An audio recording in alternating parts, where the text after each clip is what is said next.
সচিবালয়ের আগুনের ঘটনার সর্বশেষ পরিস্থিতি জানাতে এই মুহূর্তে আমাদের সঙ্গে যুক্ত হচ্ছেন সহকর্মী আলিমুজ্জামান সাফওয়ান। সাফওয়ান, এখন কি অবস্থা দেখছেন আর ক্ষয়ক্ষতি নিয়ে কোনো তথ্য জানতে পেরেছেন কিনা আমাদের বিস্তারিত জানাবেন। ধন্যবাদ ন্যান্সি। এই মুহূর্তে সচিবালয়ে অবস্থান করছি আমি এবং কিছুক্ষণ আগে এখানে কিন্তু সচিবালয়ে যারা কর্মকর্তা কর্মচারী রয়েছেন তাদের একটি ভিড় আমরা লক্ষ্য করতে পেরেছি।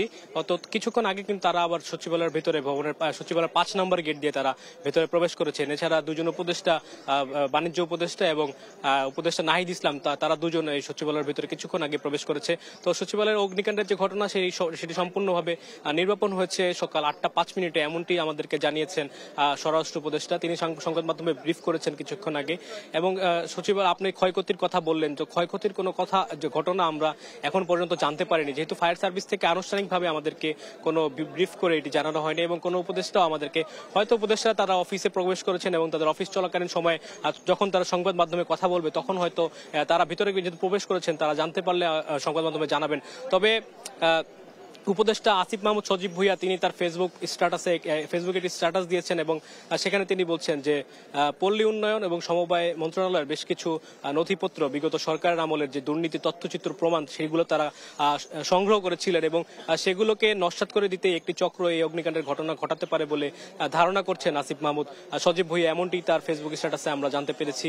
তবে এই মুহূর্তে সচিবালয়ের যে খবর সেটি হচ্ছে অগ্নিকাণ্ড সম্পূর্ণরূপে নির্বাপন করা গেছে এবং এখানে কিছুক্ষণ আগে আমার ঠিক বাম পাশে আমরা ধোঁয়া দেখতে পেয়েছিলাম। তবে এই মুহূর্তে কোনো ধোঁয়ার কুণ্ডলী আমরা দেখতে পাচ্ছি না এবং ফায়ার সার্ভিসের যে ইউনিটগুলো ভেতরে ছিল এবং সেগুলো কিন্তু একে একে এখান থেকে বের হয়ে যেতে শুরু করেছে এবং পরিস্থিতি কিন্তু অনেকটাই স্বাভাবিক বর্তমানে সচিবালয় রয়েছে। এছাড়া আমরা যদি জানিয়ে দিতে চাই দর্শকদের যে গতকাল রাত 1:52 মিনিটে সচিবালয়ের 7 নম্বর ভবনের 6ষ্ঠ, 7ম, 8ম এবং 9ম তলায় অগ্নিকাণ্ডের ঘটনা ঘটে এবং ফায়ার সার্ভিস কিন্তু 2 মিনিটের মধ্যে 1:54 মিনিটে এখানে আসলে 7টি ইউনিট নিয়ে প্রথমে তারা সচিবালয়ে প্রবেশ করে এবং অগ্নিকাণ্ড যখন আসলে কিছুটা বেড়ে যায় তখন কিন্তু ফায়ার সার্ভিসের ইউনিট বাড়িয়ে এবং সর্বশেষ আমরা যেটি জানতে পেরেছি যে 19টি ইউনিটের সম্মিলিত প্রচেষ্টায় 6 ঘন্টার চেষ্টা এই সচিবালয়ের অগ্নিকাণ্ড নিয়ন্ত্রণ করা গেছে। এছাড়া সচিবালয়ের ভেতরে যারা প্রবেশ করেছেন কর্মকর্তা কর্মচারী তারা কিন্তু আমাদেরকে যেমনটা জানিয়েছেন যে অনেক বছর পরে এই অগ্নিকাণ্ড তারা দেখেছেন এবং ভেতরে যারা প্রবেশ করেছেন তো ভেতরে যে পরিস্থিতি সেটি দেখে তারা কিছুটা হলেও আতঙ্ক নিয়ে সচিবালয়ের ভেতরে প্রবেশ করেছেন। তবে এই মুহূর্তে সর্বশেষ যে খবর সেটি হচ্ছে সম্পূর্ণরূপে সচিবালয়ের অগ্নিকাণ্ড নির্বাপন করা গেছে। তো এই ছিল রাজধানীর সচিবালয়ের অগ্নিকাণ্ড নিয়ে আমার কাছে থাকা সর্বশেষ। ন্যান্সি। সাফওয়ান, আপনাকে ধন্যবাদ। দর্শক, সচিবালয় থেকে আমাদের সঙ্গে যুক্ত হয়েছিলেন সহকর্মী আলিমুজ্জামান সাফওয়ান।